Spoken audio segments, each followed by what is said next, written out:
Good evening and welcome to the September 20th, 2023 regular meeting for the Cottage Grove City Council. I'm Mayor Pro Tem Steve Dennis, sitting in for Mayor Myron Bailey, who's away on business. And the first item tonight on our agenda is a Pledge of Allegiance, so please rise and join me. I pledge allegiance to the flag of the United States of America and to the republic for which it stands, one nation, under God, indivisible, with liberty and justice for all.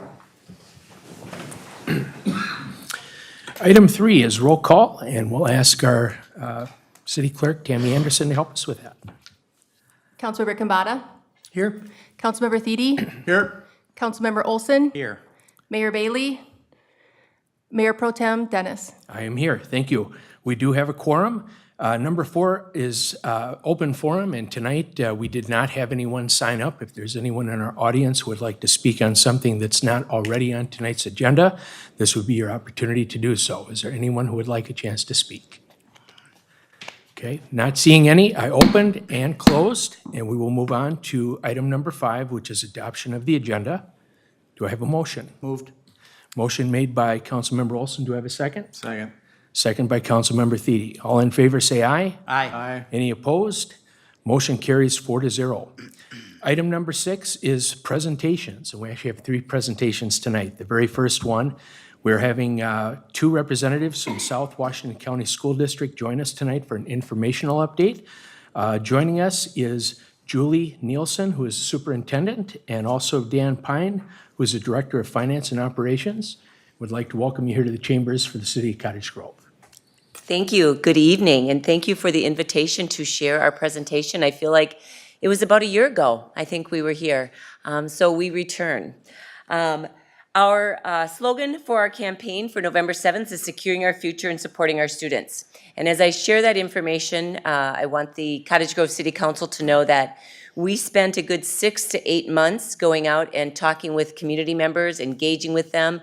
Postcards were sent, meetings were held. And so as we share this plan this evening, we really consider this to be our community's plan. While there were a lot of priorities on the table, some that perhaps individuals would have liked to have seen on the ballot, some did not rise to that level just based on the feedback from our community. So to give you just a high-level overview of our questions, we will have 2 bond questions. The first one, question 1, deals with what our community shared were their highest priorities, and that across the board is the message of safety and security. And so in there you'll see safety and security enhancements, expansions, and renovations at our secondary school. Those items packaged together, and we'll talk a little bit more about what that means, were the highest priorities, so they fit into our question 1, the question 1 of we must have.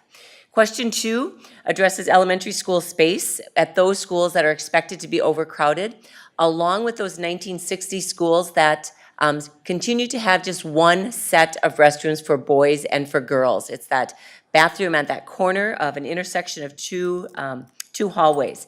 And so that is question 2. And then question 3, Dan will share a little more information, but it's a capital projects levy.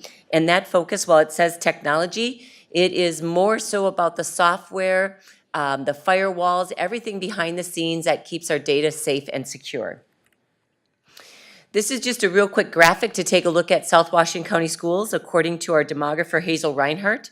Currently, to date, our student count is at about 18,900. We are approaching a 15-day period where if students who enroll don't show up in our schools, we do have to drop them. But at our latest count, we were approximately 18,900 students. So based on this was our projection. Based on our actual numbers, you can see we're slightly ahead as of today. So again, question 1, if we just looked at the amounts now for the questions. Bond question 1 will cost $160 million, and bond question 2, $40 million, for a total of question 1 and 2 of $200 million. When we take a look at question 1 and 2 and the impact on the median home value, our median home value across South Washington County Schools is $409,000. And for both question 1 and 2, that would be $6 or $75 annually. And then we have our technology levy. That is obviously a levy. It's levied over 10 years. We are actually revoking what we have and asking to increase. And that additional dollar would be $2.2 million to bring South Washington County Schools up to a total of $5 million, and that would cost our taxpayers an additional $3. So you can see question 1 and 2, a total of $6, and then question 3, our capital projects levy, an additional $3 for a total of $9. And the slides basically shares that. Now, bonds for building. A bond referendum gives our voters the opportunity to authorize our district to raise construction funding through the sale of bonds. People sometimes wonder, why don't you just use your general fund, and don't you have money in your general fund? Yes, we have money in our general fund, but general fund dollars are really for operations. And we are not holding on to $200 million even in our general fund. And so this is the way that school districts authorize large amounts of money for building. This is just for those of you on the council and those of you viewing. This is actually what the question 1 and question 2 ballots will look like. And we talk about what they look like with those amounts because what we know at the bottom of each of those ballots is by voting yes on this ballot question, you are voting for a property tax increase. And we understand that by asking our community for additional dollars, that it does mean that they're voting for a property tax increase. So if we looked at just question 1, which I shared with you as the highest priority, we would construct new secured entryways at Park and Woodbury High Schools, and then Cottage Grove, Lake, and Woodbury Middle Schools.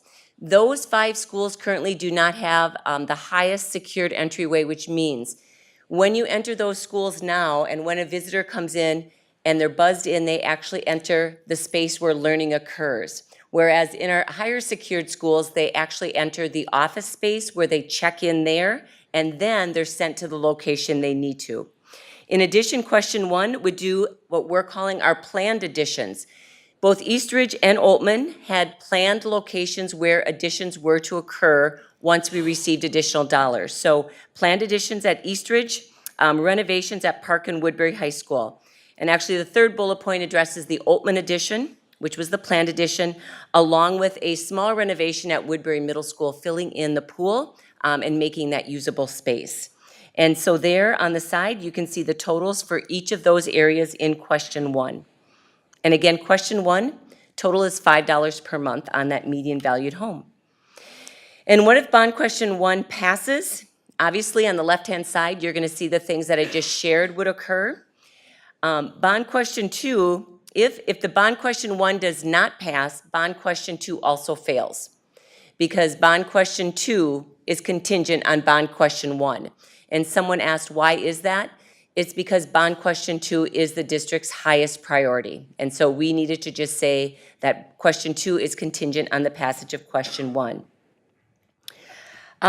If question 2 fails, if 2 also fails, if question 1 fails, attendance boundary changes at the elementary level would be implemented for 2024-25.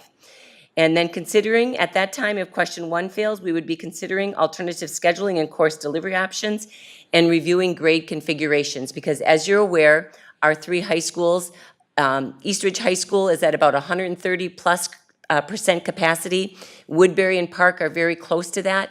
And by changing high school attendance boundaries, we would not really get any different results except overcrowding another school even more. So as I said, question 2 is contingent on the passage of question 1. As we look at question 2, you will see that the first item for $31 million are elementary school additions, and those additions would be in those areas where we are most growing. Our Pine Hill, our Red Rock, our Bailey, and Gray Cloud would all get additions. And then there's the construction of those additional bathrooms. I believe it was on the ballot in 2015. It may have been on a ballot even earlier than that. But those are our 1960 schools, Crestview, Hillside, Pine Hill, Pullman, and Royal Oaks. And it would be $9 million to construct those bathrooms at those elementary schools for a total of $40 million or $1 a month. If question 2 passes, great, you'll see done what we just talked about in terms of additions, elementary additions, and those bathrooms. But if you look to the right-hand column, what if bond question 2 fails? And this is the level of transparency that our board asked for, and that is that we would share with our school board what those attendance boundaries would be for the elementary schools. So if question 2 is not successful, we have a drafted plan all ready to go to implement elementary attendance boundary changes, and Dan will talk a little bit about that. And then again, the Crestview, Hillside, Pine Hill, Pullman, and Royal Oaks, they would continue with just one set of restrooms in those schools. Good evening. Thank you for the opportunity to be here. As we talk about bonds and boundary changes, so if both question 1 and question 2 pass, there will not be any elementary school boundary changes for the 24-25 school year. If 1 passes and 2 fails, then we will implement these attendance boundary changes at the elementary schools for the 24-25 school year. Some middle school boundaries will be adjusted to keep elementary school cohorts together as much as possible. And at this time, as Julie said, there'll be no changes to high school boundaries. As we looked at it, we'll talk a little about, I think we'll be talking about the principles of our boundary changes, but we wanted to really know, how many students will this affect when these boundary changes, if they have to be made. We're using current students, not current this year, but students of last year, because those are the numbers that we know are pretty good. We won't have our really good numbers of our students this year, like Julie said, until the withdrawal period ends. But just using that as a sample base, it would affect about 427 students. It's about 310 to 320 families. We have maps online, and we also have what's called a boundary change indicator, so that anybody who wants to know where their child will attend elementary school next year, if question 2 does not pass, can simply go in there, type in their address, and it will show the schools they go to, their elementary school, their middle school, and their high school. And that is on our website under facility planning. Question 3 is a capital projects levy. So this is a levy and not a bond. This one is not contingent on either 1 or 2. It's simply asking the voters if we can levy more for capital projects related solely to technology. This will provide funds for improved instructional technology, support staffing, maintenance, support for student and staff devices, and of course, enhance technology infrastructure and enhance technology security. The question on the ballot will just say, shall the revocation of the existing capital project levy authorization, the replacement with a new capital project levy authorization proposed by the board be approved? And that will change it from $2 million to $5 million. And once again, it says by voting yes on this, you're voting for a property tax increase. As we connected with community members for feedback about the upcoming bond referendum, safety and security rose to the top of all the priorities. This levy will address safety and security related to technology. We know that it seems like almost every week now, another school district has been compromised with their technology, been held ransom by ransomware and the various things. We'll use these dollars to beef up our cybersecurity. Right now, we collect about $2.8 million for this levy. It was approved for $2 million back in 2017. It raises because the levy is based on a tax rate, and as property values go up, it raises more money. If this is approved, we'll have a tax impact of about $3 per month on a medium value size home in our district. Other districts, about 100 other districts use the capital projects levy. Some districts in the state are going out for the first time. As we sit right now, we levy about $137 per student. Wayzata, Minneapolis, Robbinsdale, Osseo, some of our neighbors, comparable districts, Rosemont Apple Valley, they all levy more per student. Wayzata levies $700 per student. Even if this passes, our number will probably go up to about $270 per student. So what if it passes? Well, obviously enhance our cybersecurity, we'll maintain our infrastructure, we'll be working on all our software programs, not only our instructional software, but our back-end software for finance, for human resources, for student information, for transportation, for maintenance. If it doesn't pass, these costs are going to have to come from somewhere else, have to come from the general fund, and that will divert money that we could be using in other places, especially in the classroom. We would also be delaying our upgrade cycle for devices. You back, or you want me to go? You go for it. So in summary, the two bond questions, number one is about safety and security. It's about expanding planned expansions that were planned back when they were built, one at East Ridge High School, one at Old Mill Middle School. Beefing up secured entrances at 3 middle schools and 2 high schools. Question 2 is addressing elementary school space issues in the neighborhoods that are getting overcrowded at Bailey, Gray Cloud, Pine Hill. And also addresses the question that we've been asking for years to increase the restroom capacity at our 5 60s elementary schools. Question 3, which is not is not contingent on the other 2 questions, is the technology projects levy. If all 3 ballot questions pass, it would be about a $9 per month tax increase on a valued home in this district of $409,000.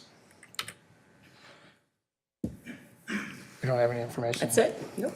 I would just add that for anyone watching or for council members, that on our website, www.sowashco.com/facility planning, there is a tax calculator, there is a boundary calculator, and all of the important information can be found out there, polling locations, et cetera. So thank you so much for your time. We really appreciate you taking time each year to hear our presentation and our ask of our community.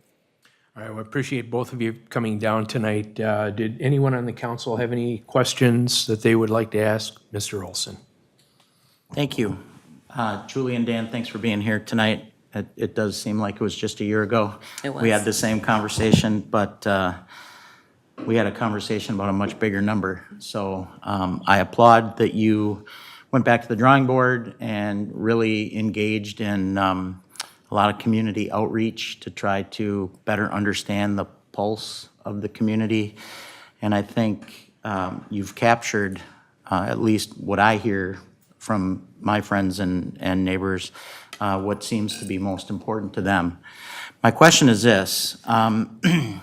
We talked a little bit about this last year, but my question is, how do you differentiate for the voter that you're trying to educate between what you're attempting to accomplish here and then just regular old general funding of the schools? Because I guarantee there's somebody out there who's going to say, well, the legislature passed this awesome education bill.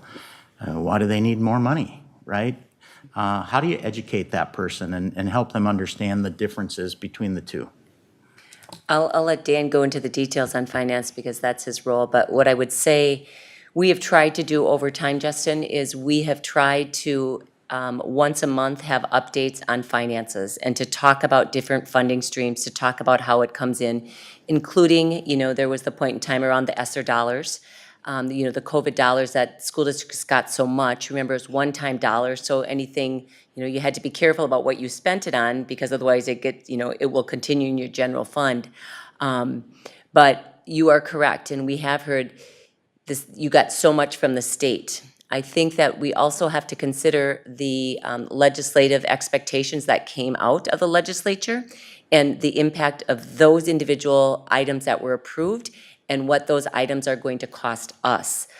Because implementing law does come at a cost. So if we look at one example with the legislature is around the READ Act, which we 120% support students being literate. But part of it is professional development for our staff. And that's going to take a day each month to implement and to make sure our staff is trained. And so you're right, while the state on the formula gave 4 and 2, and there were some other additional dollars out there, it does feel like it was a landslide. But I can tell you in the implementation portion of it, that's not what we see when we look at our overall budget. I'll let Dan address the specifics. Well, as I mentioned last year, there's this thing called unfunded mandates. And I think the state just made some long overdue corrections, to be frank, on some of the mandates they've placed upon you in the past, but let's hear from the expert. Yeah. Well, I don't know if I can give you a lot of details. We always go back to hoping people remember that bonds are for building and levies are for learning. And our operations are all concentrated on learning. I don't have it with me, but if you look at our dollar bill, what percent goes into the classroom, it's all but maybe 15% of our expenses goes directly into the classroom. Or it goes to cleaning the classroom, or it goes to bringing kids to the classroom. It's just the way that buildings are funded in the state for school districts. And I don't have all the expertise on how cities do it, but I know you run into the same issues.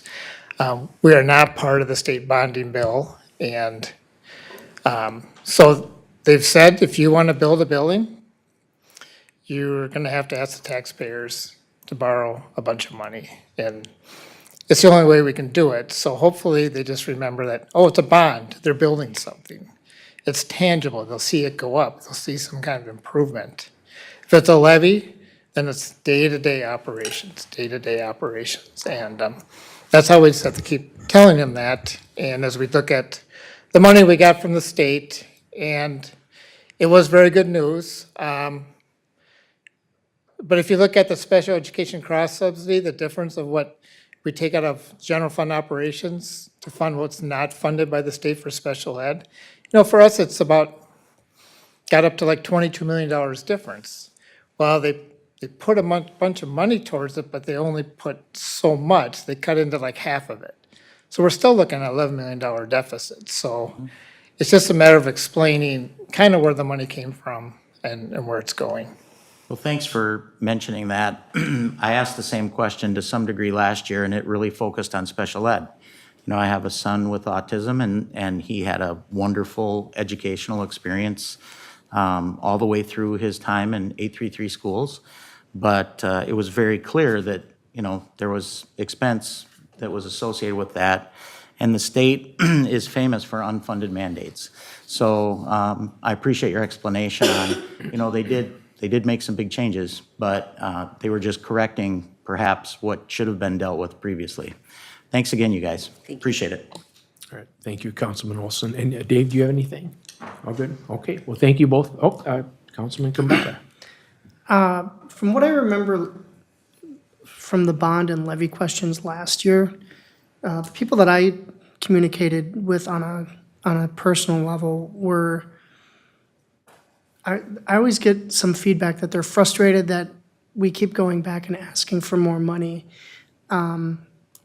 And then I reminded them that, the school district, again, bonds are for building, levies are for learning. And they're like, oh, I didn't realize that. And so I think for a lot of people, they don't really understand the nuance of how schools operate or how they're funded any more than, when we need to raise taxes. Well, why do you need to raise taxes? And it's like, well, we have to pay for certain things that are required by the city. School has to pay for certain things that are required in order for our kids to get a proper education. So what I'd like to do is just have you say the website and kind of what some of those links are, so that in the future, when I get asked these same questions, I can direct them back to what I thought was a pretty good explanation of where the money goes and what it does. And I think that was lacking. A lot of people that I talked to last year either hadn't taken any initiative to go and find that information out, or didn't think it was readily available. And you know what, we heard through our community sessions, because there's not local newspapers, that it's really difficult, because regular residents in our communities aren't searching out our website looking for information, like, is the school district going to do something? And so we were intentional about having cards that got mailed out. And as a result of our failed election last August, our communications department is now doing a quarterly mailing. And so all residents should have gotten one as we open the school year.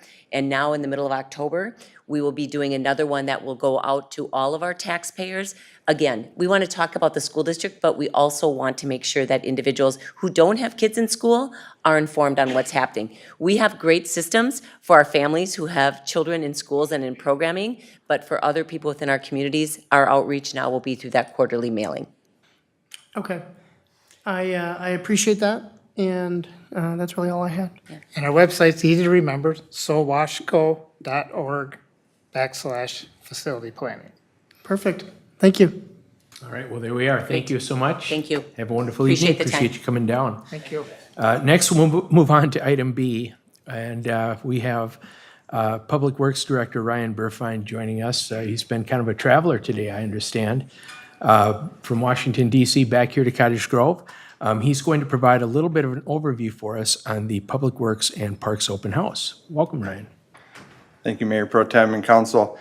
So I'm here tonight to talk about our Public Works and Parks Open House. It's tomorrow night, September 21st, from 3 to 7 p.m. Down at our Public Works facility right off West Point Douglas Road and the Jamaica Avenue roundabouts on the south side of Highway 61. This is something we do every other year, so in the odd numbered years where we invite the whole community down. We open up our facility. We have all of our different pieces of equipment out. You can see loaders and dump trucks and our paver, our graders, all of our neat equipment, mowers, you name it, we've got it down there. We also allow folks to get in a loader, and their kids can, with the assistance of our staff, can actually drive a loader and scoop into the big seal coat rock pile, and lots of other fun things with vendors in our big truck bay, and we have face painting, balloons, should be a bounce house, I believe, and we also do hay rides around the property. So just a really good time. The weather's going to be great tomorrow night. I think it's going to be more like early August than late September, but it's going to be sunny and nice. And I do want to say a big thank you to all of our staff. It's just a huge amount of work from Public Works and Parks and Rec to plan this event and get everything cleaned up. It's actually really great because it gives us a good excuse to clean all the equipment, clean all of our wash bays and everything else and the different equipment bays we have. So that's a really good thing to see all of this week. So yeah, everyone should come on down. You can get a hot dog with the family and have a good time. All right, well, I know you guys always do a great job, and I've attended that a few times over the years, and it's very well attended. Yep. And I think with tomorrow's weather especially, it'll be good, and the hot dogs are amazing too. So Definitely. thank you and everyone down there for all that hard work. Is there any feedback for a director? All right, not seeing any. Thank you very much, appreciate it, and go get some rest. Yeah. All right. Next is item C, which is the Hero Center Open House overview, and we have Director of Public Safety, Pete Kerner, joining us tonight. Hi, Pete. Good evening. Yeah. Thanks for having me. Yeah, obviously, we're going to try to outdo the Public Works and Parks. No, I'm just kidding. They have a phenomenal open house tomorrow. But next week on Monday, we are doing an open house, and this is a joint one with the city of Woodbury because we're co-owners of the Hero Center.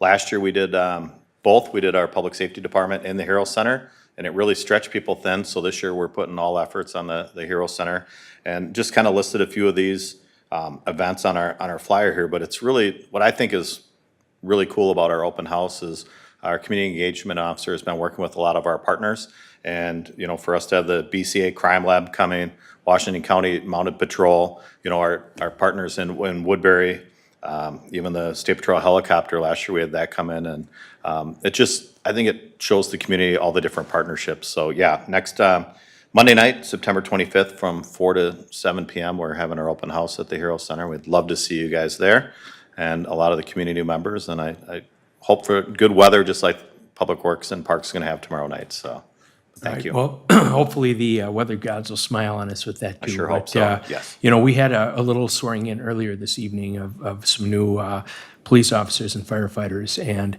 not only our organization but Woodbury does a fantastic job of providing excellent service to all communities. We have mutual aid as well.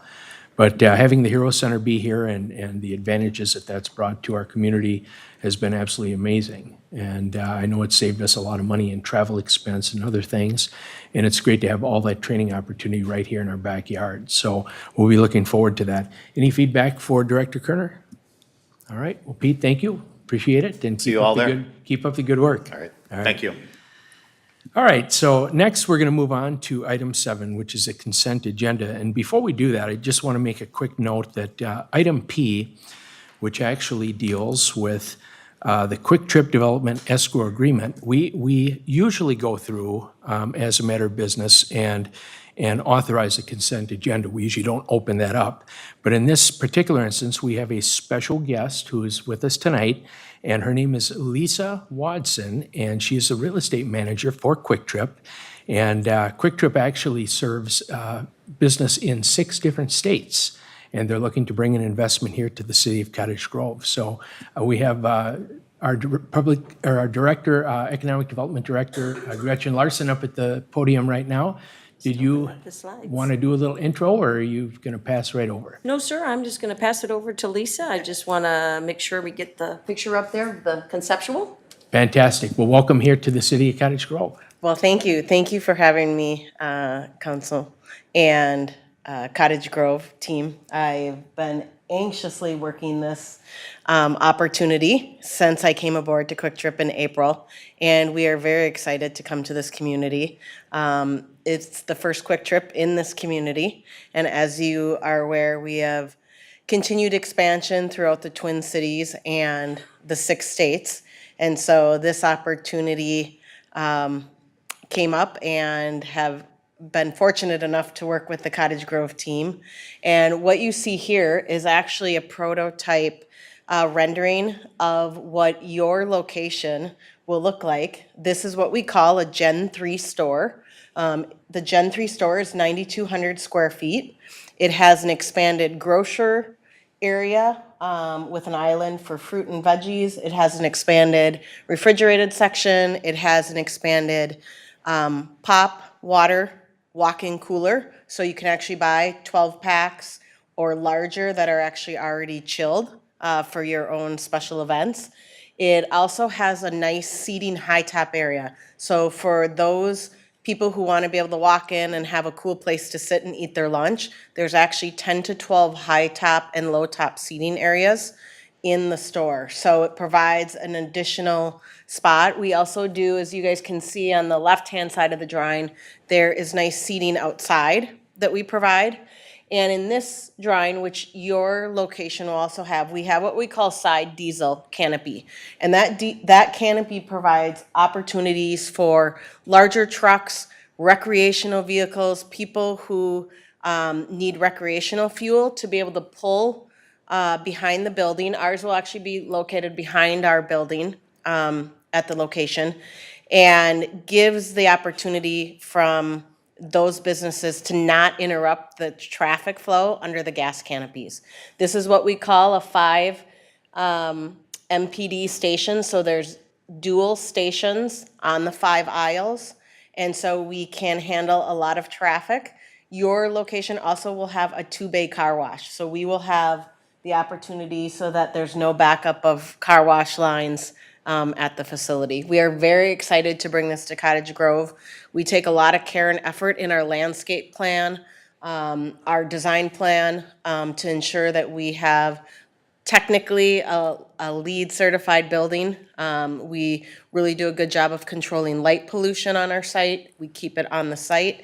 And it's a building that I think surpasses any other C-store that you guys will see in the community. So thank you for the opportunity. We are excited to be a part of this community. And you will see that we give back to the community significantly. At grand openings, we typically pick 2 organizations to give donations to during the grand opening process. So that will be a part of our grand opening, and we will be reaching out as to what those 2 organizations will be, whether it'll be police, fire, someone who is of significance in the community. So we welcome this opportunity, and we're excited to be here. So thank you for having us. All right, well, thank you, Lisa. We're very much looking forward, and we've been anticipating partnership for years with Quick Trip. And we know that you guys will be a great corporate partner here in the community and do a lot of excellent things here for the city of Cottage Grove. So I do have Councilmember Thiede that would like to ask a quick question.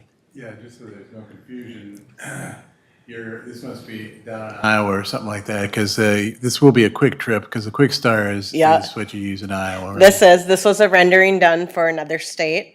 And for everyone's clarification, the reason there is Quick Star is because Quick Trip with the Q already has the naming rights in some of those other states. And so that's why it is a quick trip, but it's named Quick Star. So yes, this is but it will be a quick trip. And this will be a great Gen 3. We hope to have one of the biggest grand openings, so I would ask your community to come out and support us when that happens, because we'd love to be able to put you down in the books as one of the best grand openings we've had. Well, Councilman Thede, that's a great eye on that, by the way. Pick that up. Any other feedback or questions? Okay. Well, please tell the executives and your colleagues back in La Crosse that we look forward to the partnership of working together. Great, I will. All right. Thank you. Thank you very much. All right, so as we look at our consent agenda, is there any items that the council would like to pull tonight? Not seeing any. What I'll seek is a motion to approve. I'll motion to approve the consent agenda. Okay, motion made by Councilmember Kambata. Do I have a second? Second. Second by Councilmember Olson. Any further discussion? Seeing none, all in favor say aye. Aye. Any opposed? Motion carries 4-0, so that means that anything and everything that we had on our consent agenda tonight has been approved.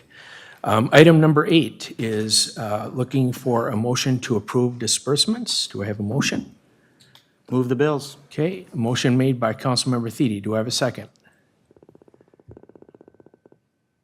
Actually, that was a point of, that was, Councilmember I'll Olson. second. Okay, do I have a Sound a second? lot alike, I understand. Yeah. I'll second it. All right, second by Councilmember Thede.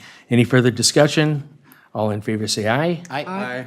Okay, any opposed? Motion carries 4-0. Number 9 is public hearings. We do not have any tonight. Number 10 is bid awards. We do not have any. Number 11 is regular agenda. Nothing there. And we'll move on quickly to number 12, which is council comments and requests. We'll start over here with Councilmember Kambata. Thank you, sir.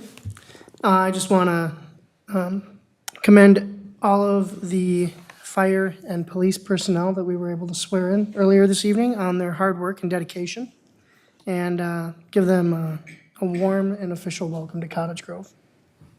Fantastic, thank you. Councilmember Thede. I would ditto what Councilmember Kambata said, welcome to the family, and otherwise, I don't think I have anything else necessarily tonight. Excellent. Councilmember Olson. Thank you. Have a couple of things here this evening. For those of you who may not be aware, there is a fundraising event this weekend at the Cottage Grove VFW for the Teddy's Heart Foundation. It's going to be a taco feed, and I know that there's going to be all kinds of fun there for the whole family, so I would encourage you to mark your calendar and get out there to support a really, really great organization. Secondly, I wanted to take a minute to say thank you to all of the Cottage Grove staff members who worked so hard over the last few months to coordinate and organize this past Saturday's first Cottage Grove Food Truck Festival. And it was sponsored by Discover Cottage Grove, which is our Convention and Visitors Bureau arm.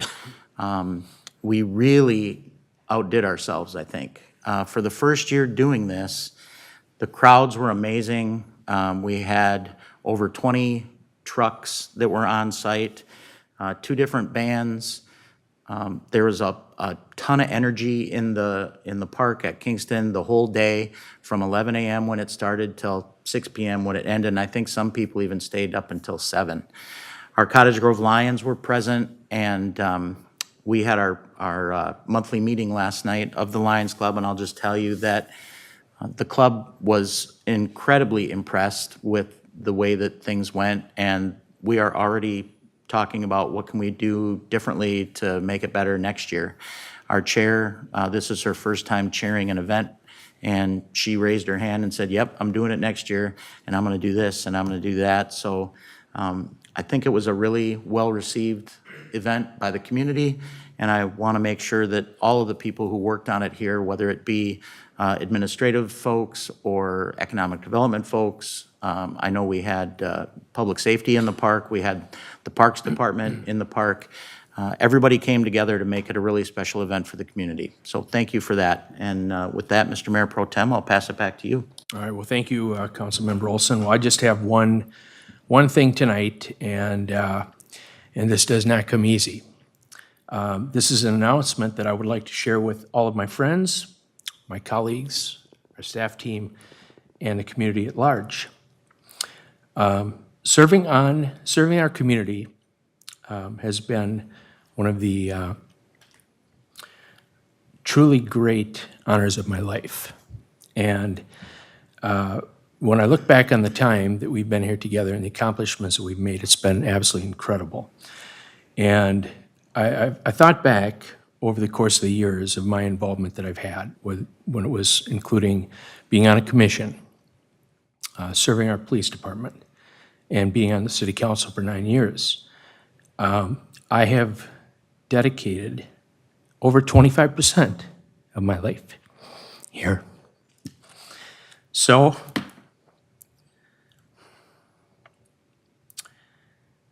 our next meeting, which is October 4th, will be my final meeting.